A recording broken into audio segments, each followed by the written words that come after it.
Good morning সকলকে। আর একটা ব্লগে সকলকে স্বাগত জানাচ্ছি। আশা করি তোমরা সকলে খুব ভালো রয়েছো, আমরাও ভালো রয়েছি। তো আজকে ওই আমার কাকা কাকি যে দুবাইতে থাকে আজকে এসেছে এখান আমাদের বাড়িতে, বিশেষ কাজেই এসেছে। এখন বাবার সাথে একটু বেরিয়েছে, সব ব্যাগপত্র ওই চেয়ারে দেখতে পাচ্ছ। আমার কাকা আর কাকিমা দুজনেই এসেছে আর কি। তো আর মা এখন রান্নাবান্নায় ব্যস্ত।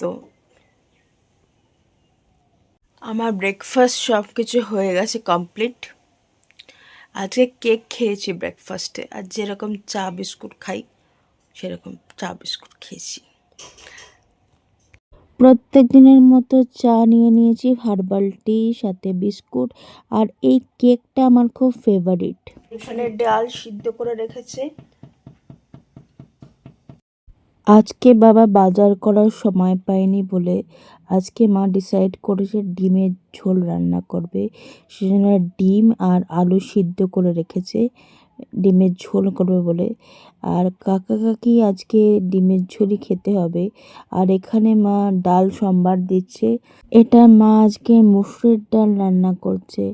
ডাল সম্বারে দিল হচ্ছে শুকনো লঙ্কা দুটো আর কালো জিরে ফোড়নে দিল।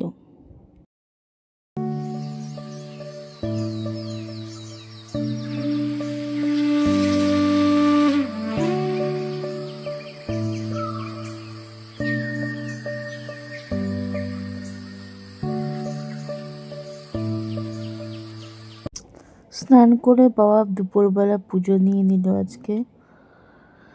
আজকে আর সকালবেলা পুজো দেওয়া হয়নি, তো ভোগ নিবেদন হয়ে গেছে ঠাকুরকে। আজকের লাঞ্চ মেনু ভাত, ডাল, ফুলকপি, ডিম, উচ্ছে কুমড়ো বটি, চাটনি রয়েছে, সাথে দই মিষ্টি। তো পায়েলের বাবা এখন পায়েলের কাকাকে চিৎকার করে ডাকছে। আজকে পায়েলের কাকা কাকিমা এসছে, তো দুপুরবেলার সবাই মিলে একসাথে বসে লাঞ্চ হবে। ওই যে পায়েলের কাকা।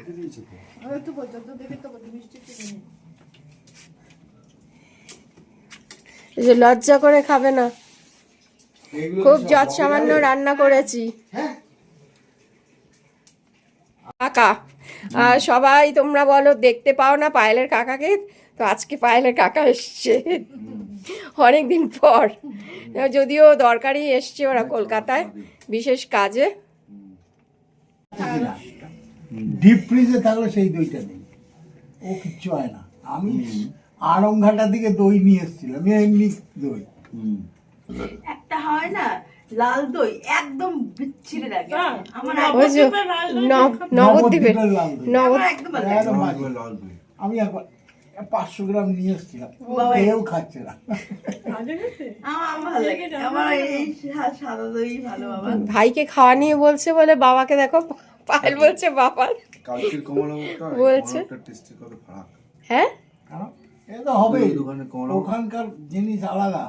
আর তুই যদি আড়ংঘাটা থেকে ওই মামা বাড়ি, মানে মামার শ্বশুর বাড়ি, ওখান থেকে আমি মিষ্টি এনেছিলাম।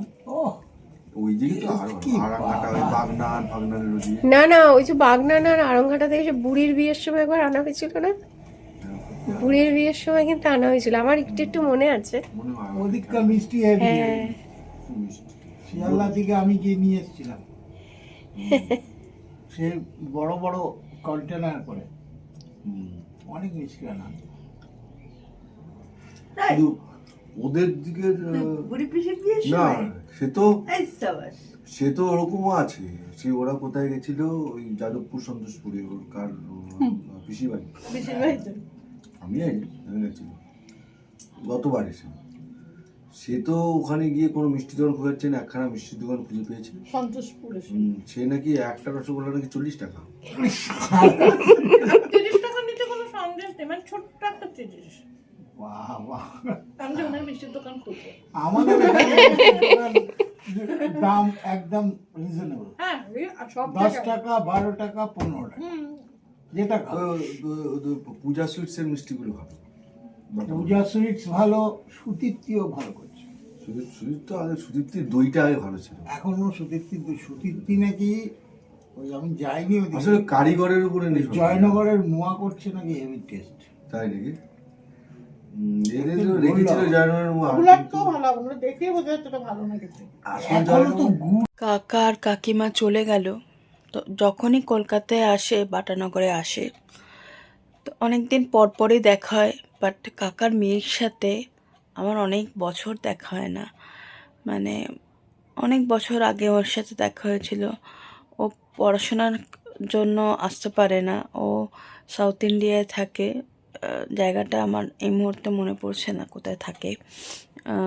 সাউথ ইন্ডিয়ায় থাকে ও, পড়াশোনা মানে ওখানেই হস্টেলে থেকে পড়াশোনা করছে ও। তো সে যেন আসতে পারে না, কাকার কাকিমাই আসে। তো আজকের মতো এখানে ভিডিওটা এন্ড করলাম। আর একটা ভিডিও নিয়ে কালকে আবার দেখা হবে। Tata, bye bye.